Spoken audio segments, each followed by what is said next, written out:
কালি দাদা বৌহেঁতে লক্ষীপথাৰ আহিছিলে যে সেই কিবা কিবি লৈ আনিছিলে ঔটেঙা মিঠাই ল'ৰাটোলে কাপোৰ কানি আৰু মেইন বস্তু এটা আনিছিলে দে সেইটো মই দেখাম বাৰু এইখিনি নতুন চাউল লৈ আনিছে মই কালি এনেকেই থলো এয়া এইটো কি বাৰু পুৰা বান্ধি মেলি আনিছে নহয় এইটো এয়া নতুন কোমল চাউল এইখিনি চাওকচোন ইমান ধুনীয়া ধুনীয়া মই ফালিব নাই পৰা পিছত ভালকৈ থৈ দিম টেমাত আৰু এইখিনি নতুন বৰা চাউল মই প্ৰথম হওঁতে ঘৰত হোৱাই নাছিলে নিউ মাৰ্কেটৰ পৰা 2 কিলো কিনি আনি খাইছিলোঁ এতিয়া বাৰু পায়ে আছোঁ কাৰোবাৰ পৰা এইখিনি আৰু এইখিনি চব ওচৰৰ পৰা দেখে এই চাউলটো মই নতুন দেখিছোঁ আপোনালোকে খাইছে নাই ক'বচোন নামটো হেনো আকস্মিক মই কেতিয়াও শুনাই নাই আজিকালি আকৌ ধেৰ নহয় চৰকাৰো বহুত বেলেগ বেলেগ ধৰণৰ নতুন প্ৰজাতি উলিয়াইছে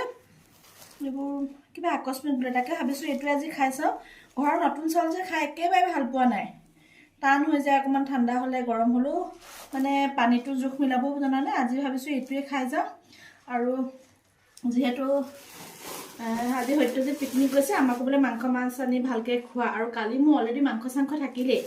এতিয়া আজি অকণমান স্পেচিয়েল কিবা এটা কৰিম কিন্তু সেই যোৱাকালি মাংস থাকিলে খাই ভাল লাগে নহয় সেই মাংসৰে আজি আকস্মিক চাউলৰ ভাত খাওঁ দেই